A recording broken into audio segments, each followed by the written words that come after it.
You're good, Lauren? I'd like to call this meeting to order. Will the clerk please read the statement? This is the meeting of the Township Council for Monday, July 24th, 2017. Adequate notice of this meeting has been provided to the public and the press on January 5th, 2017. It was posted on the bulletin board in the municipal building in accordance with the Open Public Meetings Act, NJSA 10:4-6. Roll call. Councilmember Kadich. Here. Councilmember Ooms. Councilmember Rizzuto. Here. Councilmember Wetzel. Here. Council President Murphy. Here. Please rise to salute the flag. I pledge Pledge allegiance to the flag of the United States of America and to the republic for which it stands, one nation, under God, indivisible, with liberty and justice for all. This evening, we have a couple presentations. I'd like to have a motion if we could move the presentations before public session. Motion. Is there a second? Second. All in favor? Aye. Any opposed? First on the agenda, we have Brian Decker. Brian, if you wouldn't mind just stepping up, just to give us a little, you can have a seat, a little overview of septic systems, and then if council members have any questions, Okay. have a seat, be comfortable. Where would you like me to start? You have questions you want me to address first, or? Well, I guess maybe just starting with, let's just say the process of, we can just use a home sale. Okay. The selling of a home and the process of what happens, because you're quite involved in many of them. All right. Somebody sells their house. The buyer of this house now hires a home inspector and a septic inspector. Okay, and that's pretty much requirements of their mortgage company usually. And the septic inspector is separate and licensed. Yes, he has his own license. He does really just inspections. I do not do inspections because like a conflict of interest because I'm in a repair business. I mean, some people do, but I just, I don't do that. And most of those guys are just licensed inspectors. They have the cameras and everything else, so they send the cameras out the pipe. They give you pictures, videos, everything. They really don't have to dig the yard up most of the time. They send it out of the tanks, out of the pipes, whatever. So they give you a whole full report from start to finish. So they go there, they send their camera from the house out to the tank. They'll find the tank, open up the tank.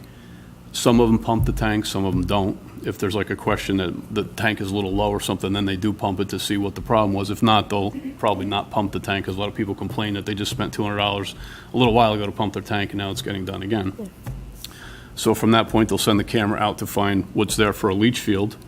If it goes out to a field, there's a box, or some of the old seepage pits are out there. And they usually go in the basement to see if it has a separate gray water system. And I think that's what the big issue is now.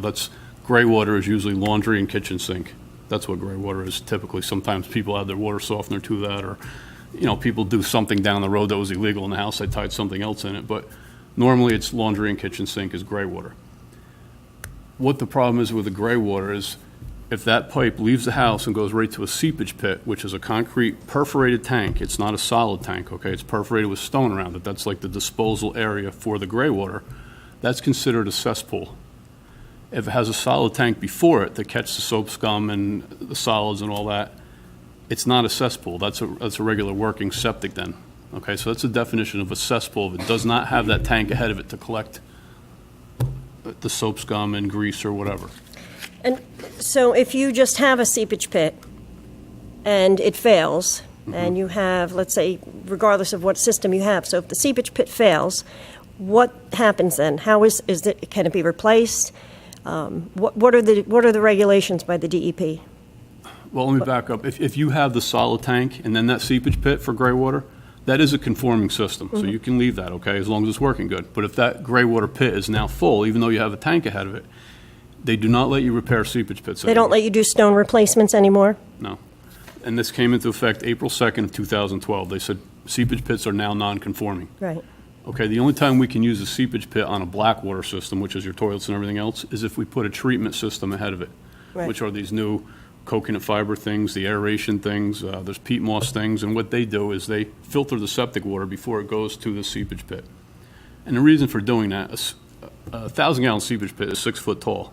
Okay, your pipe goes in the top, it's 6 foot deep. Any place around here you dig 6, 8, 10 feet down, you're into groundwater pretty much. So what you're doing is you're putting raw septic water right into the groundwater with no filtration there, no treatment. So that's why the DEP said no more seepage pits. But Okay. with a seepage pit, let's just say you had the seepage pit and you had a solids tank with it, and it failed. And you cannot do a stone replacement. And you wanted to keep the system that same. You would have to go through all the engineering and the cost, which Right. is, I guess, years ago, prior to 2012, the cost could have been minimal compared to today. It may have been a couple thousand versus, Well, back in the day, we could do stone changes. That was $4,000 or $5,000 for a stone change. Right. Now, typically, every system is probably $17,000 to $22,000. And if you do a treatment system, it's probably $25,000 to $30,000. All right, so if you have that seepage pit that is failing, you can usually save your septic tank, but from that point out, it gets replaced. The engineer now calls the health department. We come out, we dig test holes to see what the soil conditions are.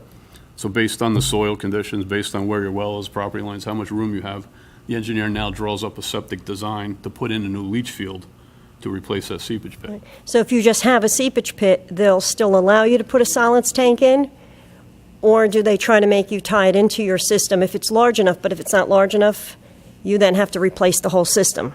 Right. If your system, we've run into this, that some of the Blackwater systems have been upgraded in the last 10 years, okay, which meant they had a seepage pit that failed or whatever, so now they put a leach field in. The engineer came in, designed this leach field for a full 3-bedroom house, say, okay? They didn't disconnect the gray water because at the time they were legal. So you left that gray water connected to take as much water as it possibly could, knowing that when it failed down the road, it could be tied into that new system. Okay, so that is a conforming size field, say 800 square foot for a 3-bedroom house. Right. You would be allowed to tie it in that. But what we find, if you have just a seepage pit out there, or some of the old leach fields are very small, you got, 300 square foot leach field, that's nowhere big enough to tie in that extra gray water. So now you need the engineer to do a full-blown design to tie both of these systems together into one field.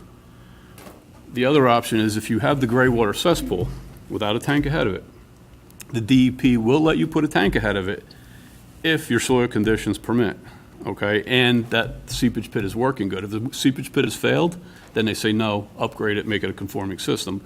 But if the pit is still working good, they will not let you move the pit. But if you have room between the pit and the house to squeeze a tank in there, they will let you put a tank in.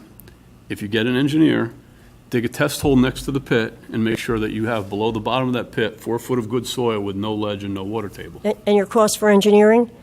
That's not a full-blown design, so you're probably at $1,500, $2,000, And if it's a full-blown design?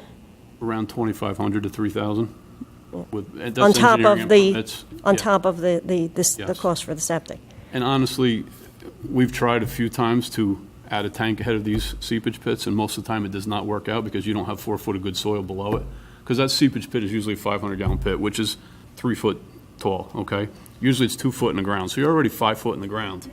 So you need to now go another 4 foot below that with no ledge, no water table, no modeling even, which, indicates water table at the highest water table time of the year. I shared with you an email that we received, basically that came from, and Councilmember Rizzuto and I received an email that was basically some information that came from a DEP. And could you tell me, was that information in your? It's really not correct from what I'm running through with the health department every day. See, what that said is, yes, they'll allow you to put the tank ahead of it. They make it say, yes, you can do it, but you have to meet all those requirements, and that's, around here, you never meet these requirements. That's the problem. Like I said, now you're digging a 9-foot deep hole with no ledge, no water table, no modeling. 95% of the time, that doesn't happen around here. If you're down maybe Jersey Shore where it's all sand, yes. But our conditions up here are not. So when we have these, when we're in these, having these issues up here, even though maybe South Jersey has septic problems, or their use of septics is down there, they're not coming into the same problems that we are faced up Right. here because of our. They're because getting of- away with putting a tank ahead of it and probably works fine. We And don't it's- have the soil conditions that permit us to do that. That's the Right. problem. But the regulations were just set across New Jersey, that as if everybody Yes. was the same. Yes. But from my estimation, and not that I'm a mind reader of whatever the DEP was saying, is that the information, it almost sounds to me from that email, is that the information that they're giving out, that they're not understanding their regulations. And I'm just asking you if that's, I would agree with that, yeah. Yeah, because what you showed me on that letter said that, yeah, we'll allow you to put a tank ahead of it, but it doesn't happen. We end up wasting the people's money going out digging holes, getting the engineer, and 9 times out of 10, you're not going to be able to put a tank in there. So a lot of times, a lot of these agencies, they're saying, oh, we're not stopping you, we're not making you put a septic in. Yes. However, once they get to you, who is actually the installer, and to the engineer, we're finding out that it's not that easy. Exactly. Yep. And it delays, a lot. And as far as between repairs, and I know this is what you do pretty much full-time, right? I mean, between repairs and replacements, are you seeing more replacements? Are you seeing more repairs? I mean, Yeah, it's probably definitely more replacements. More The repairs we're replacements. doing now are only like a tank replacement or putting in a new distribution box, little things like that. We can't even do any kind of repair on a leach field anymore. Like, we can do a D-box in a leach field, and that's it. Beyond that, we need an engineer now. So I'm sure you see some of the septic inspection reports that say some of the laterals have back pitch maybe, or the lateral has a sag in it. Well, we used to be able to go through, uncover the stone, lift up the laterals, get the right pitch back on them, add a little stone, whatever we need to do. That was all under repair permit, and that was fine. Now the new DEP regulation is, me as a contractor, any contractor, can't do anything in the leach field without an engineer present. The engineer has to witness everything, and then the engineer has to certify that the leach field is in good working condition. And what they make them do is dig down through the stone and make sure there's not a biomat in the field, that the field is getting close to failing or to the point that it's not working. Right. And what about the systems that do not have any seepage pits or tanks with them, but they're pretty much, I just want to talk about like the leach fields. Yeah. I mean, what are you coming across with that? They're 50-50. Most, I think, of the fields are passing. Well, say if they're newer fields, what we're finding is a lot of D-boxes deteriorate, little things like that we can do a repair on. The other problem we're finding a lot of is remember the DEP code change in 1990 when they went to select fill?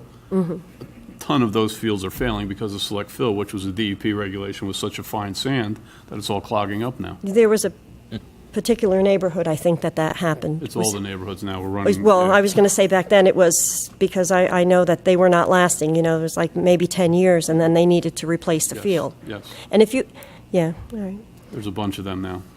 yeah. So even though the system, it was just, and do they do that anymore? Have they stopped doing that? Yeah, they kind of backed off on it, and then in this new code change, April 2nd of 2012, they went back to it again. Okay. So, 10 years down the road, we're going to have a bunch of failures again because they're right back into that select fill. Right. Because what I'd like to do is, really bring some of this information back to the senator's office who was looking into this, because maybe there's, maybe now that they're seeing what we're really going through, like I said, because maybe they're trying to model it off of South Jersey and not really ever coming up here, and knowing what's Come up happening. here and see the small lake communities we're working in where there's no room. That seepage pits were great for that. And, that they will allow us to do the seepage pits still if we put this treatment system in front of them, which is $9,000 to buy a treatment system. Yeah. So that's the problem. Pat, do you have any questions? I don't know why I have no question. I don't even know why, I thank Mr. Decker for coming and bringing this to us, but I don't know what the purpose of this is. Well, actually, I think it was more of an educational purpose because Because I happen to say that based upon a comment that we heard from the senator's office, that it wasn't the state that was requiring replacement of leach septic systems, it was banks and mortgage companies. Well- And you took it upon yourself to prove me wrong. I really don't care one way or the other. The issue was that if the septic system is in good working order, and there is no gray water tank, and there is no cesspool, that there's no reason to change simply because you're changing ownership. That's the information that I was given, and that's the information that I expressed. You chose to take issue with that. The issue now becomes whether or not there was a cesspool or a gray water tank, which are no longer permitted. I understood that. I understand that, and that was part of the information given to me by the senator's office. So other than that, I don't know what kind of an issue is involved. So- Certainly, every residence on its own has particular issues involved with it, those with smaller lot sizes, those with extensive leach fields, those that have poor percolability, but I was just simply talking about whether or not it was the state making that a requirement or the requirement of a mortgage company or a bank before approving a mortgage transfer. That's all. And you were simply told that it was the mortgage company based on the fact that the DEP will say, we're not requiring you to replace your septic. Or the health department will say, we're not going to make you replace the septic. However, when a licensed inspector goes in and does the test, they must submit that failed report to the health department. And the health department, from my knowledge, they'll go out and they'll actually check the home, because I've had owners tell me they've received a visit from the inspector from the health inspector, because their septic failed. Now, when I decided to ask Mr. Decker to come here, it was not to, by any means, insult you. It was really for educational purposes, and it's really, I don't know if there's anybody in here that does not find it helpful. It's sad that you find it to not be helpful, but because I think that you were following in my footsteps when I going right over there and asking these questions, but of course you have every right to do so. Yes, I do. Yes, I do. And actually, I'm doing a community service by making sure that the people are aware of this, because it's not good to have misinformation out there. And it's actually, I don't think we've ever had anybody actually come and do this, so it's important for the people in Vernon, and probably in Sussex County, to understand what is happening, because it does affect the sale of their homes if they're trying to get out. They may not have the money to be able. Have you ever come across that, where people just say, hey, I just don't have the money? Yeah, probably 90% of what I do, I get paid at closing. Right, and being Some paid of at those people closing. don't even have the money at closing either. Correct. It's like they don't have the money, they're doing payments to you, or they're doing it at closing because they don't have the money to put up front. So they're hoping that they have some equity out of the home, so they're sometimes walking away with nothing or writing a check. But I think it's important for everybody to understand that this is not just happening to one person. It's not any town in particular. It's throughout New Jersey. But mostly, probably up here is how it's affecting because of the costs. So, but I certainly thank you. Do you have any questions, Dan? Mr. Wetzel? I wish I had sewers. Well, All right? thank you very much. And what I'll do is I will actually bring some of this information forward to the senator's office, so, and they can actually, hopefully maybe they'll act on it to try to Okay. have the DEP look into these regulations. Thank you. All right. Excuse me, these are the DEP regulations. I mean, it's not a question of whether or not they're going to be it. I was given the information from the New Jersey Department of Environmental Protection. That's all. And they have the right to change it. That's right, but And that's what I'm needs to be giving done. you what is currently in effect, according to the state senator's office. Who do I believe, you or the state senator? Well, it's certainly not the mortgage companies making the people replace their septics. Well, And let me certainly, according to this, it's certainly not the township, and it's certainly not the state. Yes, it is the state. The DEP is the state, and if you have to follow their regulations in order to sell your home, if your septic is not conforming and it's not passing, it is most definitely the state. They just all choose not to take responsibility for these regulations. If you want to continue to bring in various differences in each individual sale, I'm sure you can find it. But the statement that was made to me is that on a perfectly functioning septic system, the state will not require you to install a new one. That's all I was told, and that's all I said. I don't know why you had to go through this big sham. I didn't think it was a sham. I thought it was very educational to people. Like I said, sad. Next, we have our next presentation, Greener by Design. Mayor Shortway and Mr. Volker, if you could please introduce. Mr.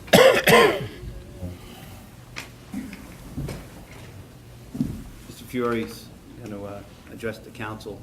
Pretty much Greener by Design, we wish to have them educate us, and we are looking for them as far as open space advisors. Part of my platform, as you all know, when I was elected, was about the Greenway, the economic recovery, and the health and well-being of our community. Mr. Fiore, do you have anything to? Yeah, the Greenway Committee, Advisory Action Committee, Got another presentation from the Land Conservancy, which we were working with last year, and we got in touch with Greener by Design. They came in and did a presentation for the town council, the Greenway Committee, and told us what they can do in order to move some of the efforts that we're trying to make forward, looking at open space, looking at a property that we need in order to complete the Greenway. So I think everyone on the committee, was about 9 of us, were very impressed with what they had to say. They have excellent credentials, and I guess we'll just turn it over to them in order to do their presentation. Thank you, Mike. Thank you, Mayor. Thank you for those kind words. My name is Frank Pinto. This is Ben Spinelli and Bob Canase. Ben and I are principals of Greener by Design. We're equity partners in the company with 3 other gentlemen.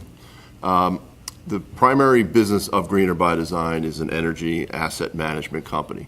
Ben and I joined the company in January, where we had previously had our own LLC, Spinelli and Pinto Consulting, and our focus has been on municipal planning, open space, land conservation, working for both municipal, county, and private clients. But we since have moved over and merged our company in with Greener by Design and have brought them that whole platform. And we found it to be an excellent mix between our 2 companies. Most of what Greener by Design works in the urban counties, and what Ben and I do is mostly related in the rural counties. As you can see, this is our background for the 3 of us. We have a lot of extensive experience in the world of land preservation, land use planning, conservation. I worked for Morris County government for 25 years, and during that time, and why I left was to get back into doing land preservation work. Worked on preserving 100 farms in Morris County. Ben has extensive background at local, federal, and state levels of government, and as well as Bob, working in state government and managing several different conservation groups. And working on septic systems. Yeah. And you show the next slide. I think Bob shows the municipalities and governments that we're currently working with in various manners. Most of them are doing open space planning work, where we're looking at acquisitions, doing trail acquisitions. In particular, Randolph Township is a special project. We're preparing their trails master plan for Randolph Township. Roxbury is one that Bob has been the lead on, as well as Knowlton and Hardwick. And we're hired right now by Harding Township to work on a particular Green Acres diversion project. So we have a lot of different backgrounds that work well based on what a municipality's needs are. We're not here to dictate that this is, if you hire us, this is what you get. We're going to work with the town to figure out what exactly you need and how we can help you as a municipality. Sure. Good evening, everybody. I'm Ben Spinelli. I was the mayor of Chester Township in Morris County for 9 years. I did a lot of farmland and open space preservation jobs while I was there. When I look at the preservation of land, the conservation of land, whether it be outright acquisition of land for any of the number of reasons that it will assist the town, or whether it's for farmland preservation, every town's going to be different. You have to look at what the conditions are in your community, what your long-term goals are, and look at land conservation as a land use planning tool, and how it's going to help you meet your goals for what you want your town to look like for the future. One of the things that gets lost in this a lot is that when you look at how you're going to manage your town to be what you are, right? New Jersey is a very diverse state, right? From very urban to very rural, very different from the south to the north. 565 different municipalities.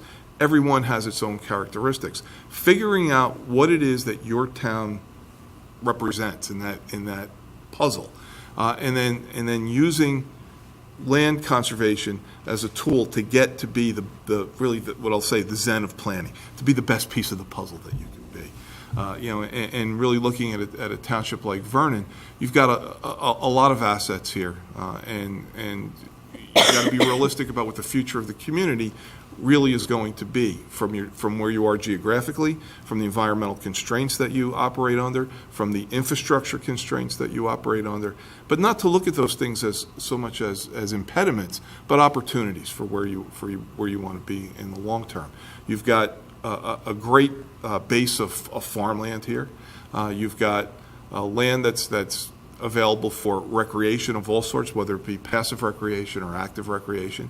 You've got issues that you have to deal with in terms of density of your community, because certainly for water supply or for septic densities, open space acquisition can play a big role in managing the overall development of your town to make sure that you protect the water quality for the residents that are here. And to look at it as part of your economic opportunity for the future. We're currently working with Monmouth County and Warren County on looking at their agricultural resources for economic development reasons. A lot of times people who from the outside may look at farmland preservation as an open space tool. It's not. It's an economic development tool. It's a tool meant to preserve agriculture as an industry, to preserve agriculture as a viable part of the economy. And that's the work that we're doing with those two counties, which is to help them chart a future going forward where agriculture is going to be a big part of the productive economy of those counties. And I believe that you have that opportunity here in Vernon. The other thing is that you've got assets that people from the other parts of the state don't have. And you can look at it as a way of attracting visitors to your community, as a way of getting people to come here for any number of reasons, looking at Vernon as a four-season destination for people from other parts of the state. And then finally, looking at it, maybe most importantly, for the preservation of the quality of life of your residents. Why do people live here? All right, people live in Vernon for a reason. It's not because it's the most convenient town to New York City or to the job centers. It's not because of the nightlife, right? Vernon has a lot of beautiful assets that attract people to live here, that make them love living here, and trying to make sure that you take care of those assets for the long term is part of how you manage your open space objectives. No town. It's not like we're going to come and say, look, you've got to have a target of 1,000 acres of preserved land. There's no set number that's going to be the right number for you. What it's going to be is what's appropriate for you. After we sit down, go through a planning process, we would suggest reaching out to your residents and finding out what their needs and desires are for the long term, for their long-term vision of the community, and then coming up with a strategic plan and a means of implementing that plan over a very long period of time. Open space preservation really is a right foot, left foot process, where you do it, you plan, and then you implement that plan one property at a time. It might take 15 or 20 years to ultimately achieve your goals, but if you put it off for a year, it becomes a 21-year plan. Or put off for 2 years, it becomes a 22-year plan. Looking at it from that aspect, I think is very important for the future of your community as well. For instance, just think about this. You've got the Appalachian Trail running through your community. Very few places in New Jersey does the Appalachian Trail actually go through an actual town. This is one of them. You have thousands of people every year who pass through your town probably unnoticed. To look at it as a potential economic driver by making it a destination. Damascus, Virginia, known as the friendliest town on the Appalachian Trail, has made a niche for itself as being a destination, a waypoint on the Appalachian Trail for people hiking from Georgia to Maine. That's just one possibility to look at in terms of economic development. The other is of course to look at the farm economy that you have, whether it be agritourism or promoting locally produced food and other means of turning it into a driver for your local economy, and to look at it that way. That's really our message, is to do what's appropriate for your community for the long term. Not our view of what it might be. Certainly, we have some expertise that we bring from working in a diverse set of communities, where we could share with you the experiences that we have there and give you some guidance. But ultimately, it's your vision for the long-term health of your town. Yeah, I mean, I think just to add a few other thoughts is that we don't necessarily see open space as a static thing. It's an opportunity. It's not just a set aside. It's a way to offer amenities to the community that give people what they like. I mean, clearly, local food supply is a hot thing, right? There's nothing more hot than buy local and farm markets and so on and so forth. You're entirely on groundwater here. I'm a hydrogeologist, so I know the importance of open space to recharge to your well systems, whether they're community wells or individual wells. People want options near their homes. Dog parks are really popular, right? The Trust for Public Land, probably the biggest land conservation group in the nation, has a goal of everybody being within 10 minutes walking distance of a park. Vernon's a huge town. You've got a lot of diversity here. You know, you certainly could find solutions within each part of the community. Open space is a place for community activity where people get together, whether it's gardens or a nonprofit event or a corporate event. It gives you an opportunity of having a place to stage things. I run a land trust, and we do events on our open space. They're very, very popular. And Ben hit on some of the things from an economic standpoint. Birders spend billions of dollars a year in New Jersey, right? There's a World Series of Birding. They come running to Vernon because of the diversity you have here. They come and they spend money. I thought this was interesting. Team building, okay? Workers and so on and so forth. You know, several nonprofits do things with corporations to get them out of the office, working together, you know, kind of a healthy environment in which to build teams. And more it's popular for yoga outdoors and things of this nature. My land trust works with a lot of geocachers. They're always looking for a place to hide stuff and explore and so on and so forth. And last but not least, I think what Ben hit on it, is just maintaining something precious that you have that you can lose very quickly, your rural character, while bringing opportunities to the community. And I know the mayor has perhaps touched on some of these issues, is the economic benefits of open space. And there have been studies done, you've probably heard them. I found these to be the most interesting, that this is an older study by the Federal Fish and Wildlife Agency, that people spend $2.2 billion on wildlife recreation in New Jersey alone. You can go right down the line here. The U.S. Forest Service discovered that tourism is more valuable than their trees, which I found interesting too, than the leases they give. I know that the Greenway is really one of your core paradigm, your central theme here, and a number of cities have come back off of greenways. This one here, this example here at Tennessee River Park, has brought hundreds of millions of dollars of private investment in downtown Chattanooga. You've got a central theme, a centralizing theme around which business can build. You saw that in Denver. You've seen it in San Antonio. You're seeing it in Newark. So the Greenway concept sort of is a unifying concept that can bring about prosperity, really. And there are other thoughts here as well about, Ben touched on quality of life. Where do people want to live? And quite frankly, open space has a proven positive effect on real estate value. A lot of people like to live near nature preserves. So what are we going to do for you? Okay, how do we bring this about? Our thoughts are to really sit down with you individually, speak to you on the phone. What does each council member think? I've found in working with my towns that sometimes in individual conversations, people have thoughts they might not bring out in a public forum. Let's hear what you think individually. Obviously working with Mike and the various committees in town that are charged with looking at developing the Greenway and so forth. Ben touched on a community interest survey. What do people want? People in one part of the community might want one thing, those in another might want another thing. We could do this pretty simply through some of the internet tools that are out there. Let's hear from your citizens. And obviously we're here to communicate with all the other groups that are involved in open space preservation and farmland preservation, like Sussex County Open Space Committee and the Ag Board, talking with the conservation groups that are out there, like the Appalachian Trail Conservancy, the Trails Conference, Trust for Public Land, that does both parks and wilderness areas. Obviously, diving in and talking to the Greenway property owners, that's where our expertise comes into play, finding the motivation of individual property owners and trying to make this fit together into something comprehensive that ties into the rest of your community, the downtown areas, and other opportunities. And look for money, right? You have a source of funding. There are other sources out there. The Highlands Council now has open space funds. County's beginning to have some again. I work for a foundation. I have connections in the foundation world. There are foundations that are funding acquisitions up here, like Victoria Foundation, that are funding open space for watershed protection. and environmental mitigation funds. There are ways to tap into penalties, essentially, that you could take advantage of for assets in your community. So that's kind of how we see things and what we think could be done.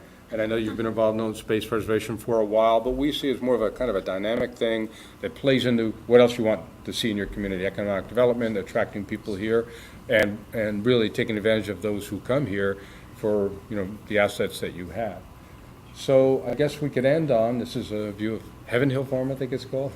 That's what Vernon, I found it very interesting. I looked at your logo. I said, boy, everything up in your logo, how you present your community, is all open space. The Appalachian Trail, farms, and so forth. The picture's worth 1,000 words, but if you had any questions at this stage or any comments, we certainly would be open to that.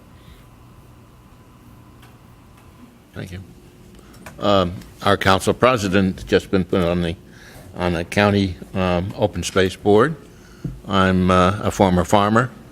I think, I'm not going to say you're a little late, but we're over 49% open space in agriculture. There are several issues, I think, that comes along with this, and one is maintenance. If you have a farmer, for instance, who has been raising corn on federal land or state land, and that farmer ages, and all of a sudden his kids don't want to do it anymore. The corn's been raised with herbicides. The minute that farmer leaves, that farm gets taken over by thistles. There's no program to take care of that. The thistles then end up going all the way up the valley and spreading. If you're in New York State, over the border from where my farm is, you can have a cedar borrowed from the Audubon Society. But in New Jersey, we don't have such a program. We need equipment. There is one. Sea drill you can rent from U.S. Fish and Wildlife Service has one. The Audubon. And where is that located? Central Jersey. My land trust has used it here. And that's what, a 3-hour trip? No. We that can be taken anywhere in New Jersey. You can bring it. It gets delivered? Yes. Well, we don't know about that up here. Well, that's something that I've done. My land trust arranged that. We seeded areas all over Sussex County. But yes. that also requires a management plan. Yes. So that these things can be taken care of. Should be agreements with all our open space that we have here that farmers can lease the land. Sorry, did you say can or can't? Can. Yeah, We should have good. model agreements, model leases that are available, so we can have this partnership. Farmers should be encouraged to bring their markets to the supermarket. But usually the shelf cost for bringing a product to the supermarket is quite expensive, and that should be eased. I know ShopRite has a good program with that, and I think Acme has a small one. The whole issue of Jersey Fresh really hasn't succeeded. It's a nice program, but it really hasn't worked for the farmers. You need to also augment some kind of support with, for instance, the Hackettstown Auction House, so that stays alive, because that's a co-op, and sometimes they threaten to close it down, and that's one of the few sources the farmer has to get his product on the market. We need internship programs designed with the colleges, for instance, butcher programs, so that we have people coming into the industry who can work with the farmers. It's getting a little bit better if you work with local orchards and local markets, but certainly it could be made a lot easier for the farmer in terms of partnerships. And these are things that I look forward to. There is a lot going on that front with the Food Shed Alliance out of Blairstown, who's working to establish a food hub, who's working with the state to modernize the Farm Link program, to bring young farmers to find land in places like Vernon. I've worked in my land trust with young people who are looking for land in Vernon. So there are programs that we could bring. And it's very precious. Yeah. We have farmers coming from Wantage to use our hay fields locally. That's a long way to bring a tractor and machinery. Mr. Kish, I have to say, Frank and I have been working on the Grow Warren program where we've been interviewing farmers all over the county, and your comments are spot on. You know, it's you know, it was just like listening to one of our interviews. The issues that you brought up. But those are, again, there's no overnight solution to that. But that's part of the long-term planning on how you can promote and preserve agriculture. But we need a global view. For instance, a dipstick for a bulk tank costs $600 to come up and certify. That's ridiculous. We don't need that kind of certification. The manufacturer knows how many gallons of milk are put in that bulk tank. And that costs the farmer a lot. Just to pick up his milk is $32 a shipment every day. Those things need to be adjusted. It just seems to me it's a huge thing to work with. And we all have it right here, as you say, it's an asset. Thank you. Councilmember Wetzel, do you have any questions? Yeah, I was at a conference this past week in Pennsylvania, and one of the guest speakers was a young lady who was in charge of the Heritage Commission and the Greenway Committee of Pennsylvania. And some of the things that they're doing in Pennsylvania are just mind-boggling with their tourists, with their trails, with their perceptiveness as to what's going on around them and how to take advantage of it. We're in the dark ages here. They're light years ahead of us with all the different programs that we have. And I would suggest one of the things, and if you want her name, I'll get her name for you. She was the head of the Heritage and the Greenway Committee, as some of the things that they're doing, and it's outstanding. And we could do the same thing here. We could do the same thing here. We have all the assets. Now we have to put the plan together to take advantage of it. I mean, the Appalachian Trail, you have fishing, you have hunting, you have hiking, you have all different historical sites that are great for a Heritage Committee and the Greenways. And that's exactly right, Mr. Wetzel, and that's what we're trying to say is understand what you have here and take full advantage of everything that's at your fingertips. Pennsylvania is light years way ahead. She was very perceptive, very perceptive. Councilmember Rizzuto? The only concern that I have is about 70% of the township is restricted by virtue of the Highlands Act. Trying to convince people to dedicate any appreciable amount of money to accumulate additional open space when it's already been done by the state seems to be a matter of redundancy. Unless you're going to be able to assure us that you can gain much of this property by virtue of grants, I think it's something that the township and the people, the taxpayers, are going to say, why do we need it?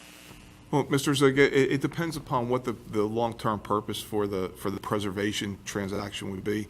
If it's for acquisitions outright for recreational purposes, the rules provide for payment through green acres and county funds and whatever other funds that are available to the property owner at pre-Highlands values, if they most of the time they'll qualify for it. So you get equity to the landowners where there's that public purpose. If it's for farmland preservation, it ensures that the land will remain in active agriculture in perpetuity and gets the landowner some value for the development rights that they're giving up. And again, even though those restrictions, the Highlands restrictions are in place, it's a means of getting some kind of equity into the hands of the landowners. But again, you have to have a strategic plan. It has to be well thought out, and it's got to be targeted for the purposes that you're looking for. And it's not only a question of volume. Let me give you an example. My land trust manages a 360-acre preserve for the county, and we brought a 12-acre piece that allowed a trail to be completed around this lake. So a small piece of property opened up a recreational possibility. It's really well used now. So it's a matter of not only how much you have, where it is, and how it fits into what you're trying to do, whether it's a bikeway or hiking trail or a dog park. We're not sitting here saying you need to add tons and tons more open space. I think we're saying look at what you have, how to make better use of it, and make some strategic acquisitions. Farmland, there are other opportunities. Recreation, there are other opportunities. Let's see what you have here that you can accentuate what you already have and build on. But, certainly people are sensitive to how much open space there is. And to Mr. Cage's point, management and maintenance of the property for the long term has to be thought out as well. What you have are individuals now trying to beat the Highlands. There is a proposed multi-acreage solar system that is going to apply to the Highlands for an exception to the rule to put up this field. And the gentleman who owns this field owns the subway, or the ferry line between New Jersey and New York. So he's going to have some pretty good lawyers talking to the Highland Lakes Commissioner. And as far as the open space, our open space, approximately how much money do we have in our open space account right now? I believe it's around 900,000. Around 900,000, and it can only be used for Preservation. Acquisition of farmland preservation. farmland or any other Acquisition, open not for space. maintenance or Yeah, stewardship. right. We're quite different than the state law on that. But those are the only two things that are allowed by our ordinance when it was set up in 2000, 2001. So and I'm not advocating for taking any more property off the tax rolls, I'll say that. But if we were to find a parcel that would work with the trail or, in order for a connector, would it be costing the taxpayers money if we used our open space fund? Depends how much the land is, and we got to see where all the pieces are. What I'm just saying is if we have $900,000 in our account and we were purchasing open space, small parcels, let's say, in order to acquire them maybe for easements to connect, would we be charging the taxpayers the money in our budget, let's say? Oh, no, it's going to come out of the Coming out soft of costs, open come out of space. open space. I'm asking on purpose because I would not want people to think that if something was acquired that it's You have coming. a balance currently that you could take advantage of, and what we always try and do is leverage it against other available funds where possible, whether it's getting the land at a bargain, maybe the landowner can take advantage of a bargain sale, using some of the other sources we talked about. We always try and leverage what you have so that, you're not putting a burden on your taxpayers. Well, I'm not advocating for purchasing more property, like I said, to take off the tax rolls because somebody ends up having to pick up those tax dollars and it ends up being the rest of us. But also to that point, Mr. Kadish, when you sold your, you went into farmland preservation. Where did that money come from? Like what entity? It came from the federal and the state, It came from federal state, so it and didn't I come think out the of, county put in a little bit. did the town put in any money? So In general, municipalities are not required to participate in farmland preservation transactions. But our fund was from a special tax that occurred for But I'm many just, years. And like I here- said, I'm asking these specifically because, just so people understand that money does come from other places, not just from our open space fund. And the other thing with a farmland preservation transaction is the land doesn't come off the tax rolls. You still pay tax on the property. And so it's still privately owned. It's just restricted for the long-term use and to agricultural uses. So farmland preservation actually turns out to be a fairly net positive transaction for everyone involved. And likewise, for trail connectivity, you may not want to purchase an entire property. You can purchase a conservation easement for, to enable public access, and it still keeps that property on the tax. But there's still some problems with that. Sure. For instance, when the state wanted to buy an easement along the river so that fishermen could come in, I was still responsible for liability. I was still responsible for the fencing and several other issues. It just didn't pay for me to sell that easement. Yeah. So, these are issues I think that really need to be addressed. Maintenance and funding for that maintenance. And those are certainly issues we can help you with because we've faced them before in other places. And But even larger than that is an infrastructure to help support both these activities, the outdoor tourism and farming as well. Because that begins to disappear. And for us here in Vernon, the tourism infrastructure isn't there. We have this problem with the parking with the AT because it's so popular. It's very difficult to get people to move off the dime. We've been working 2 years on it. Any other questions or comments from the council? All right. Thank you very much. Thank you very much. Thanks for giving us so much time. Appreciate it.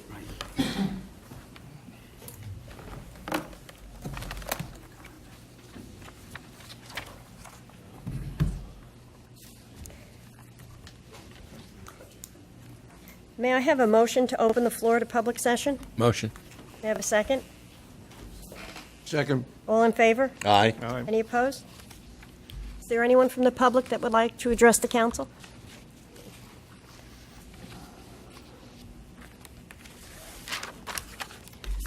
Good evening. My name is Pat LaSorsa.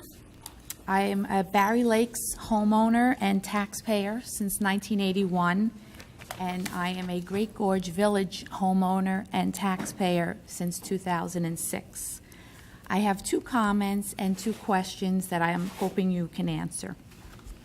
The purchase of the sewers in Vernon was to benefit the entire town of Vernon. All the residents would benefit from the purchase and the expansion. And this was a decision by the council, the representatives, the mayor at that time. For reasons beyond the council's control, this benefit for the entire town of Vernon did not come to fruition. And now all of Vernon is not burdened by this expense, only the ratepayers. When it was a good thing, it was for all, but when it turned into a burden, it was placed only on a few. So my question on that comment is, does this council agree that the decision to purchase the sewer has created a burden on only the ratepayers? And if yes, what is the plan of this council to remedy this unjust in their decision to purchase the sewers that has on the ratepayers in Great Gorge Village?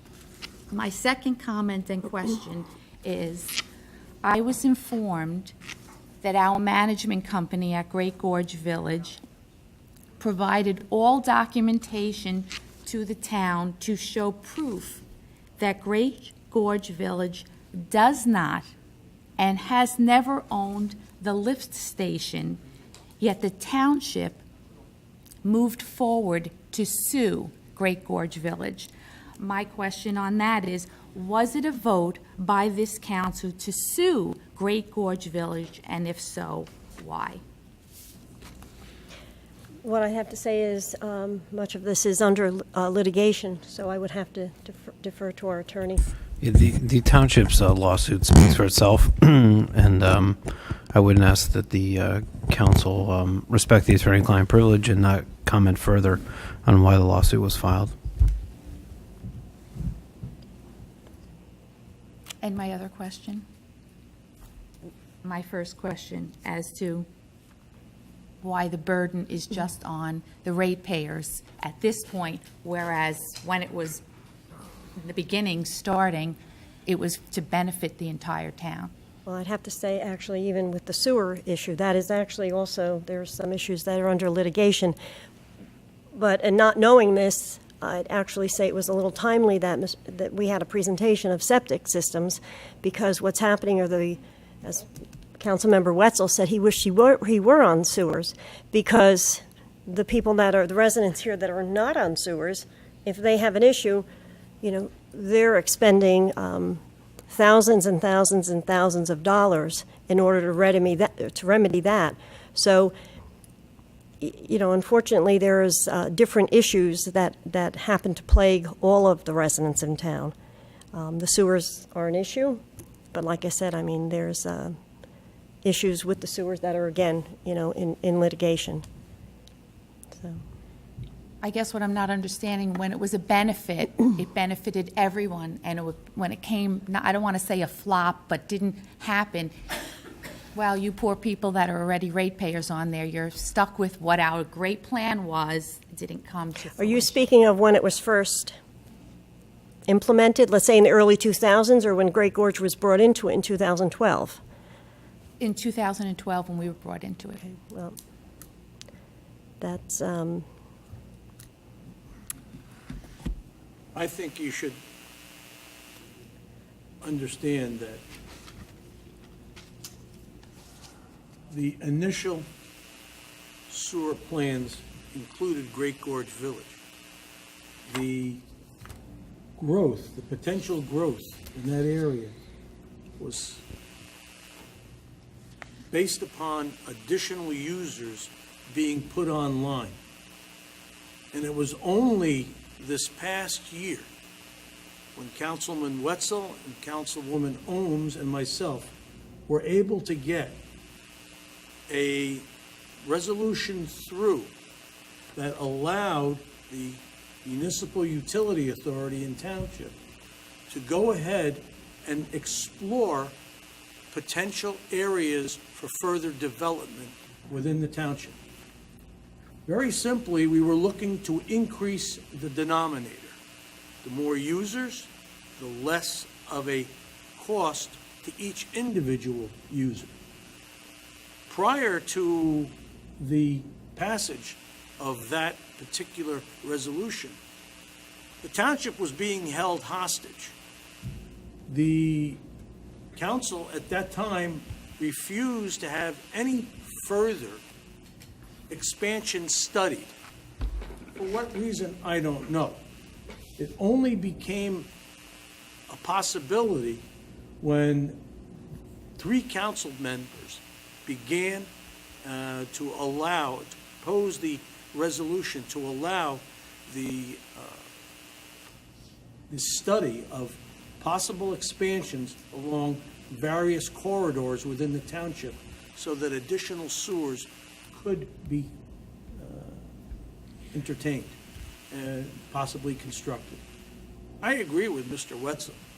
You know, having yourself put on a sewer is an increased benefit to your home, you know, because you don't have to worry about just what was talked about in the initial presentation about development of septics and having to replace them if you wanted to sell. But at this point, it's a matter going forward that the township is waiting to hear from the Vernon Township Municipal Utilities Authority to find out what possibly could be done. If I may also add, in the early 2000s, Mountain Creek, then Intrawest, and then Andy Mulvihill himself was saying they were going to do further development. In March of 2015, Mr. Mulvihill addressed this council. They were going to build 1,500 more condominiums. By June of 2015, the Kaufmans took control of it. The development that was projected from the 2000s on did not occur. Now, some of it, yes, was from 2007, when we had the Great Recession, and this development didn't come. And with this help of this council, we hope by next year, we also need water in the town center. The town center properties will not develop if there's no public water. I know some are owned by public entities the fire department's trying to sell to. The sewer lines are there, the water lines are there, but the pump stations down in Mountain Creek South have to be developed. They need another 400 gallons per minute. The Public Board of Utilities will not allow Suez to develop. We would have to act as the developer. The price tag on that is an estimated $3 million. So there's where we thought the town would prosper with new development, new tax revenue, a downtown center that people could go and shop and develop it. You can't have wastewater unless you have water. We currently have a Highlands Preservation that's doing a study on the water in the town. Do we have enough water to upgrade these wells? I think Suez only has another 100,000 allocations, and for this to work, they need 140,000 gallons per day of allocation. So a lot of the projections did not come. Back when I was on the council in 2010, 2011, we were told this system was going to operate in the black by $20,000 a year. It didn't happen, obviously. So it fell on the users without additional development, and that's what we're trying to do here is put these pieces of the puzzle together. What does Vernon have? What can Vernon offer so more people come in here, not only to live, but to develop the small mom and pop shops? And Mountain Creek is also part of this. We could have this farm ecology, the open space, and we could also have Mountain Creek here. I really believe this can work if we can get through this Chapter 11 with Mountain Creek. This will work. But that's what happened. We were promised development, and you go through all the minutes, you go all the way back from 2000 on, It never occurred. Well, I do understand that, and the one word you used when you were speaking, we thought, and I understand that. I was all for development, but it was thought for everyone, didn't happen, so, I feel like we've just, as ratepayers, we've just been burdened. We thought we were helping everybody, but sorry, didn't work out, so you guys are stuck with it. That's kind of what I it don't sounds want to like. speak with for the council, but I'm sure the council agrees with me. We are very sensitive to this. Okay, We are I'm- trying to find a solution. We realize the bills you're paying and how they're increasing, and we're trying to work together and find a solution for this. That's what I needed to hear, thank you. And I'd just like to go back to your question, which was it being fair for the rate users to pay, and how does everyone else in the town? And we do get to speak to a lot of the residents in town, and I can assure you, for the most part, residents in the town that are on septics do not feel that they should have to contribute to the sewer. As far as this expansion with this resolution for this expansion for this study, unless we end up having another Great Gorge Village built, it's not going to help. Adding on, 50 homes here or there, you still have to build the infrastructure. That's right. So what'll happen is you're just adding on more debt. So to think that there will be a miracle that will happen overnight, unless somebody really starts to build something substantial that will use sewer, it's not getting better anytime soon, with or without a proposed expansion study. And that's really where we're at with it. So, Thank you for your time. thank you. Thank you for coming. Ma'am, you left your phone. Oh, Is that some, what is that? Oh, a remote. Is there anyone else that would like to address the council?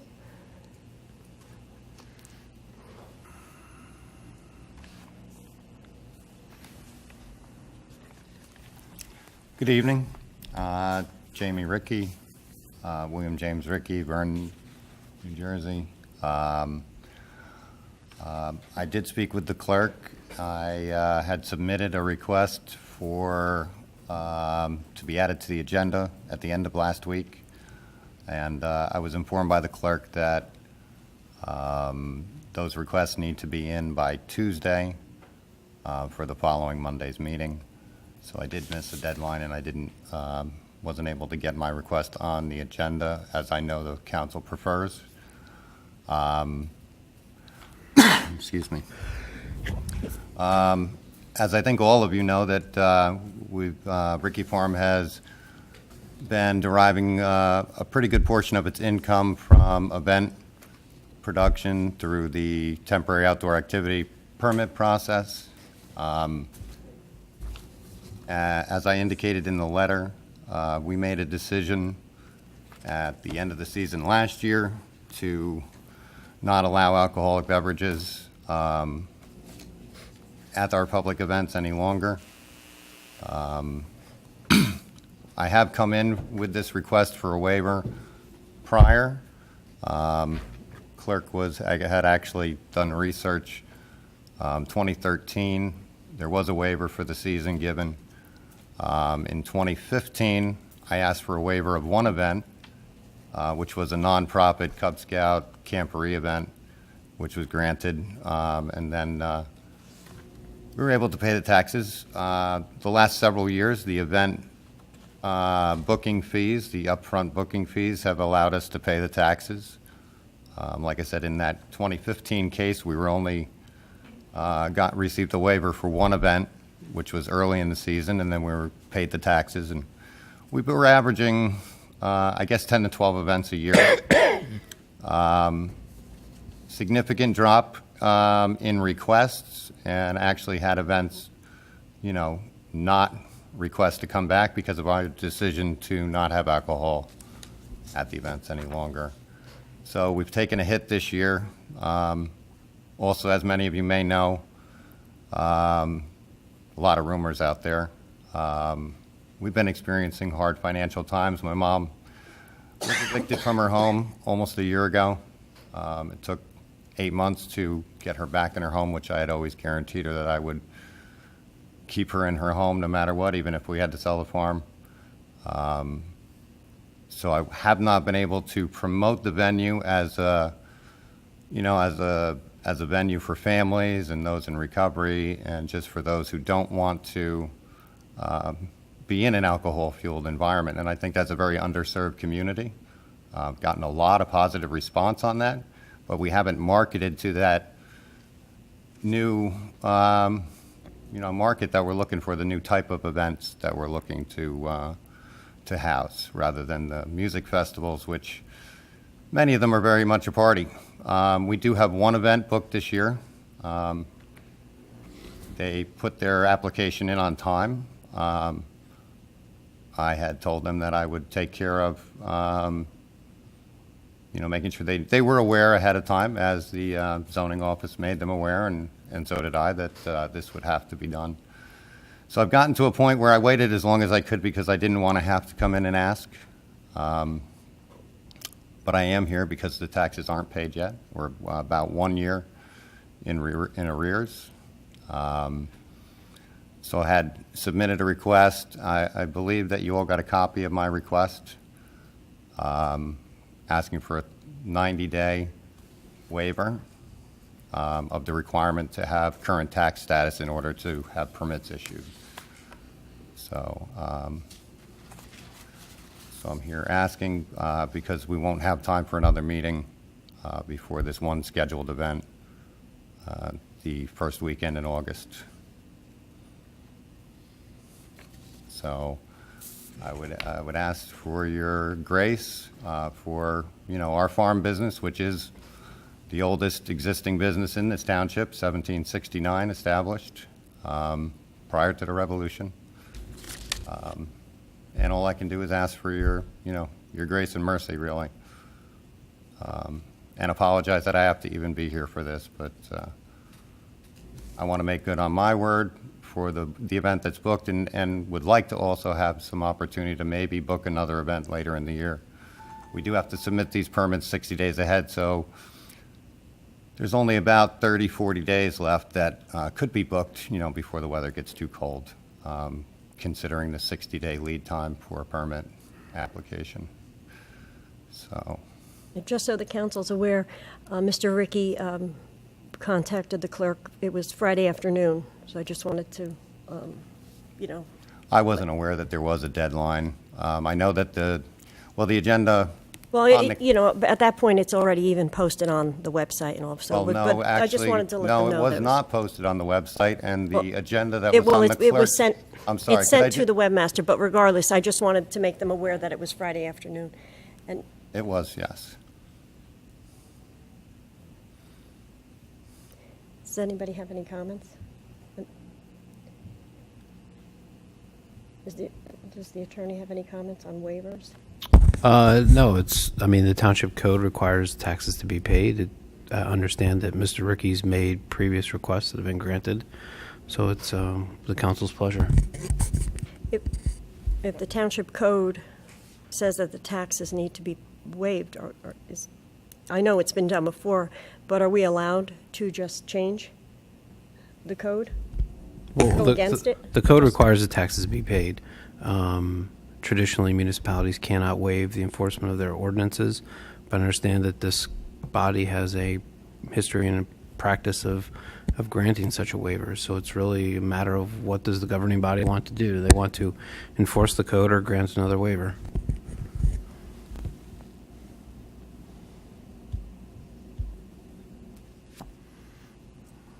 Is there any comment from anyone?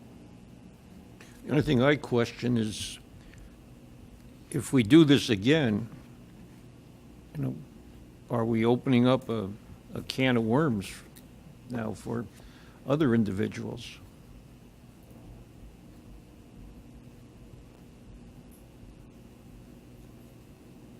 I don't know.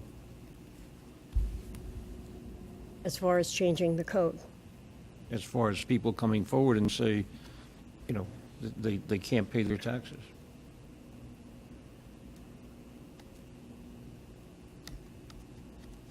That's my only question.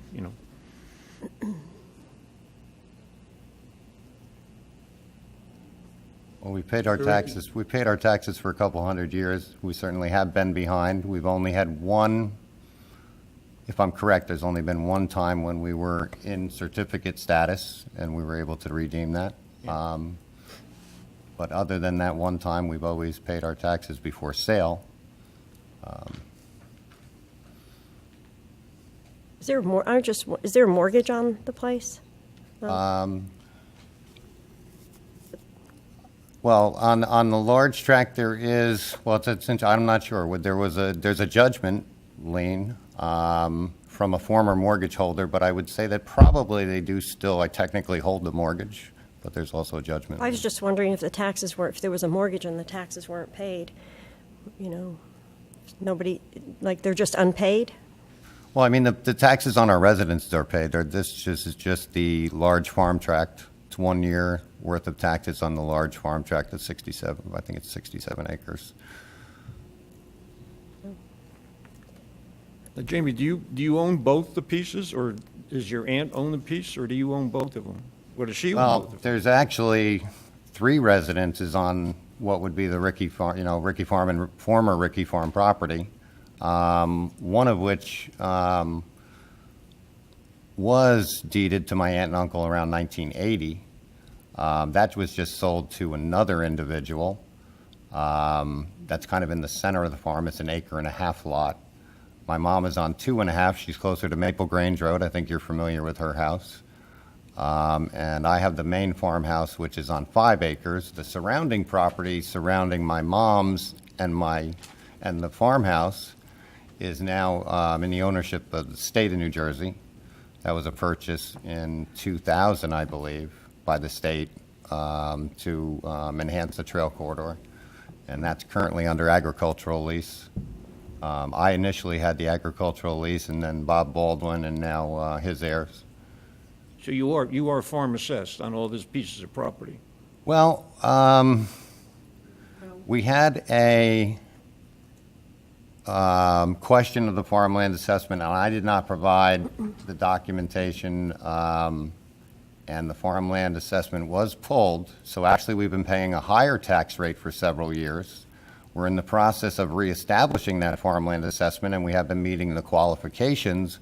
And I have not caught back up with the tax assessor to check with her as to, when there's a time period to get back into the program. So no, we actually were out of the farmland assessment program and actually paying slightly, paying a higher fee for that open land for several years now. Are you doing any farming on it at all? Yeah, absolutely. Oh, okay. Yeah. There's a majority of that farm tract that's hayed, and we're installing raised bed gardens now with we've been doing quite a large composting operation for 20-some years, and we're starting to lay out some raised beds with that. Food production, actually, with the rise in food prices, food production is actually where we want to head back to because it makes sense now. And, as gentlemen here, we're talking about, the food security. I'm sure you've all heard that term, local food, farm to table. It just makes sense now. Food production makes sense again. We have a lot of small producers in the area. I'm sure that you see the signs even popping up with small producers. Somebody was talking about butchers. I think that might have been Mr. Kadish. I mean, that's, we're really starting to produce. We have small niche farmers starting to meet the demands of what people are wanting. And actually we'd like to see, a historic farm district possibly here, really start to, I see a huge potential to, Nature's Organic Valley or Organic Valley, whatever that is. That brand was actually created by a bunch of farmers that were near each other and just decided to make a brand. I mean, we have such a demographic so close to us and people coming up here anyway. Tie into that market with a brand. We could come out of this valley in this area with a brand. Food production is really is a big part of the future because people want local food now. I mean, and these are the young people. Mr. Ricky, Yes, sir. 2000, June 8th, 2015, May 30th, 2013. Two dates you came before the council and had the same request. Yes, sir. I remember sitting here and telling your mother that there was no way I was going to push her out of her home. And we extended that grant waiver on time. And you assured us that you would hoped you wouldn't have to come back again, and you were making every effort to make sure that you were taking care of business in that regard, in certain other areas with cell phone towers and so forth. Put yourself in our. We are the council. Mayor is chief executive for the total township. Everybody who has a residence pays taxes in some form or another. The young lady that was here before you was quite concerned over her situation as regards to sewers, which are part of a tax. Now you're here before us again for a third time and asking us to waive it. There are people in town who make their living on land development, buildings, and they have every right to say to the council, why do you extend this waiver to this particular individual, yet I have to have my taxes in on time? And I consider myself a business person, or a landowner, or a land developer, or simply a owner of a residence. You know, and I think once or twice we can probably sell the fact that there was a lady who came before us who really had a tough time and was in a very, very difficult position. And I don't want to be accused of having a hard heart. And I don't think anybody else on this council did at that time as well. But I think you're putting us in a very, very onerous position. And that we have to make a decision once again. And I can only ask you, how do we know if this is going to happen again? At that time, you were talking about putting in events which would pay for itself. I can understand your change in philosophy. Unfortunately, with that change in philosophy goes, the consequences. Frankly, that's not the township's responsibility. You made the decision, you have to live with those consequences. I know you're going to get at least a 30-day grace period, and at some point, with your taxes, you're going to pay a modicum of interest.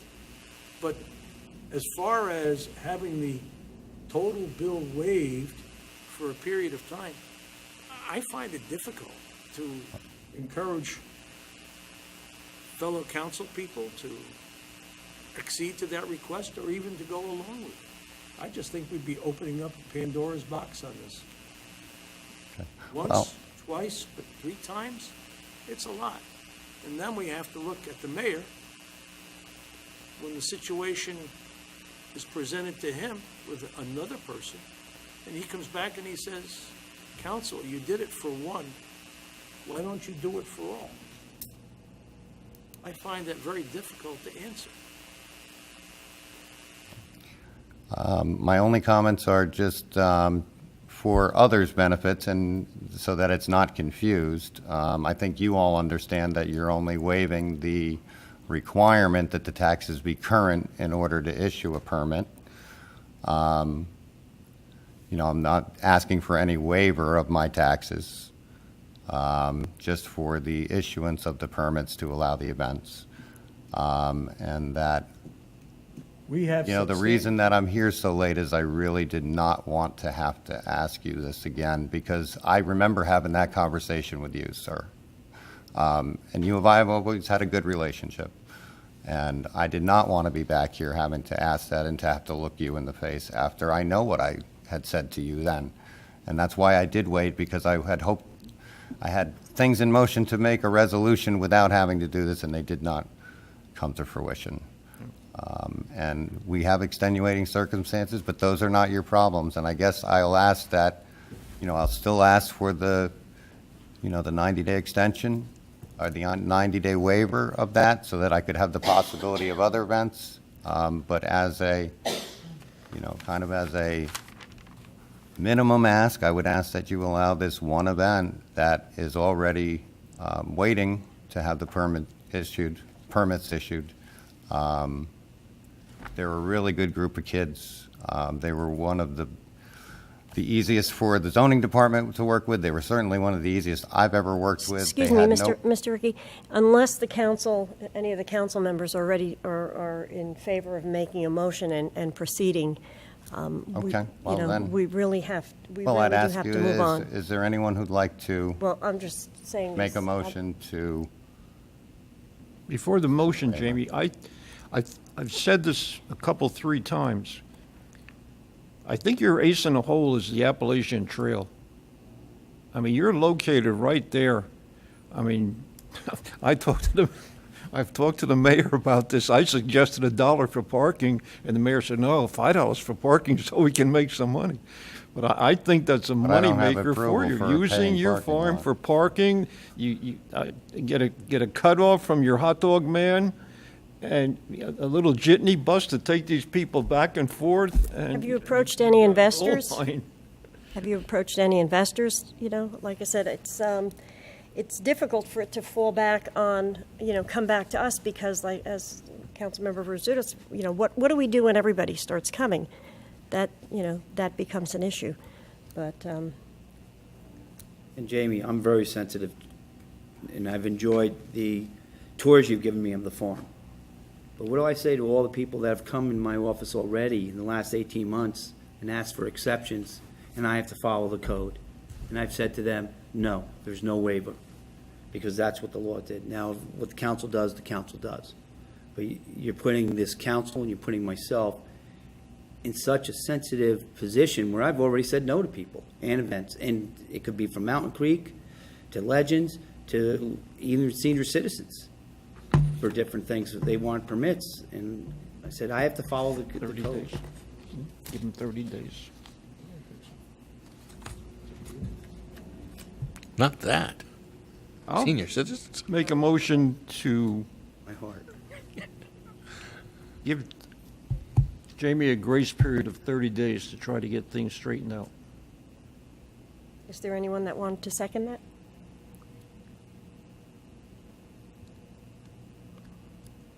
Okay. You- Motion dies No. for lack of second. What? I'm sorry? Said motion dies for lack of second. No, not yet. Knowing my associate, Mr. Wetzel, has a very, very hard heart. He's making this because The former student of mine, what can I say? he's breaking mold. I'll second it. But the understanding is, I don't know, Jamie, I said this twice before. And you're going to come, if you've done it twice, now it's the third time, it's going to be a fourth time. But it's on the floor, so let's go for a vote. What I'd like to know is, if we were to pass this resolution, is there anything that we could actually put in the resolution? I mean, as far as, you're collecting the money, you'd be collecting money from this, and hopefully you'll be paying your taxes. I mean, how do we know you're going to be paying your taxes? That's got to be in the resolution. But- The money from the event. Well, that's what that's what I'm questioning is, it's one thing about giving the waiver, but if you're having this event and you're collecting money, will you then be actually paying the taxes? I'm not having the event, I'm the venue And you're for being this paid? event. I am not the producer. I am being paid for the use of the property as the venue. I'm not producing the event. So you have so the private In fact, entity the that's, deposit for this event was actually paid with the security deposit that I wasn't able to provide back to them last year, and they forwarded that security deposit to this year's event. So there's not a whole lot on my side of this. So Certainly- we're actually waiving, we would be waiving the permit, or the fact that you're not paying the taxes, we're waiving this, so actually someone else can come in and have an event and make money. But there wouldn't necessarily be money after the event. There's not necessarily money that you would be collecting, so you could actually pay off your taxes. Well, I asked for a 90-day waiver so that I would have the opportunity. I have not really pursued a lot of events until I wanted to take care of this issue. I had events that were long-term events that did not come back. I would have had the tax money if the events that I've had in the past came back. My policy decision, one of them stayed in town, one of them went, to Toys Recreation. Right, but I'm still just questioning, though, if this waiver is granted and you have the event, you're not necessarily collecting money so you can pay your taxes off. So you Either can. way, I have to pay my taxes. I understand either way, but this waiver is not helping you pay off your taxes. Is that? Just giving them time. If the event is held on Saturday, Monday morning, you're not going to be coming to the tax office with the money to pay the taxes, because that money has already been expended. Well, he's not the event. He's leasing. And it was Just from a leasing previous- his land. It was from a previous year. I have vending privileges at the event, which is an opportunity for us to possibly make money. You never know with outdoor events what it's going to be like. If it, it could be a total rainout. You never know. I can, say that whatever, I have at the time, I can come in and make partial payment with what funds I make, because there is an end for me, but the point was it's not my event.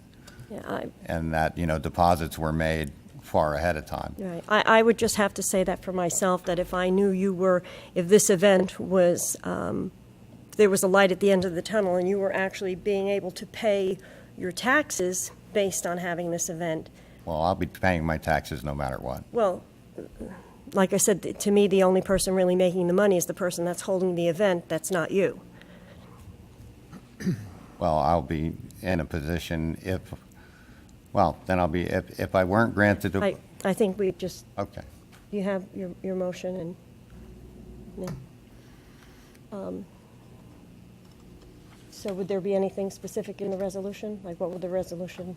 The resolution is proposed is that he has a 30-day waiver to apply for permits from the requirement that his taxes be paid, as I understand it. Taxes be current, yeah. But as he stated, the money from this event, there will not necessarily be money to pay the taxes. Has to be.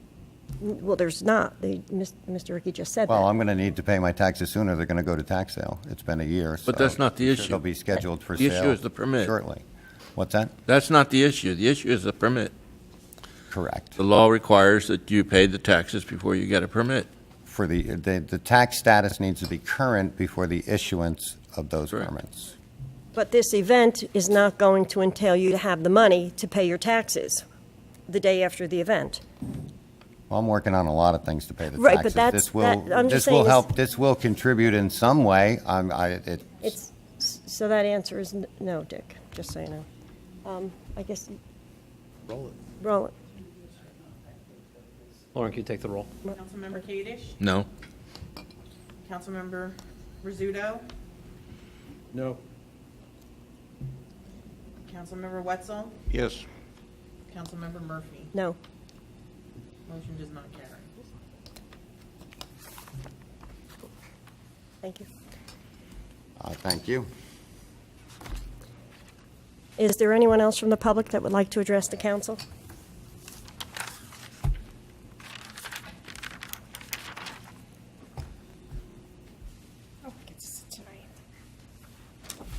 Sally Rinker, Vernon. Became a little obvious that there was no question Councilmember Murphy set up this septic discussion to try and challenge Mr. Rizzuto. Had very little to do with public information and taking up the time of a contractor.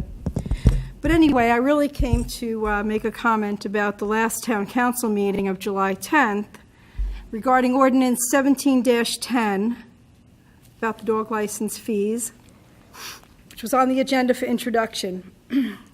Not only was there concern and comments from the public regarding the fee, but there also seemed to be some uncertainty among some council members to introduce the ordinance as written.